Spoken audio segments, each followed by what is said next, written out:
Kui Moskva suurvürst Ivan III tatari maksukogujatele maksuraha tahtis üle anda, ütles tema naine Sofia Palaiologos: Ivan, kas sa valitsed ise või valitsed sa tatarlaste armust?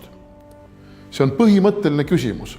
See küsimus tähendab seda, kas valitseja on suverään või on ta valitseja kellegi armust.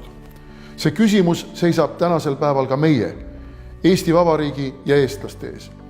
Kas meie riik on meie riik või on see riik kellegi armust? Kas me oleme suveräänsed või ei ole? Sest suveräänsusest sõltub kõik muu.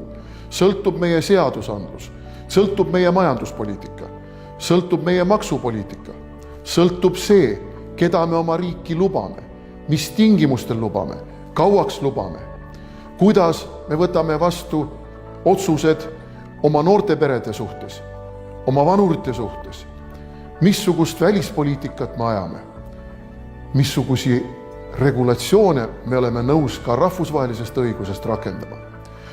Need on need kesksed küsimused, ilma milleta, ilma lahendusteta millele ei ole meil võimalik saavutada lõppude lõpuks jõukust. Seda, mida me ju kõik soovime, et me oleksime heaoluühiskond, mis ei pea alt üles vaatama teistele, meist suurematele ja võib-olla ka vanematele riikidele.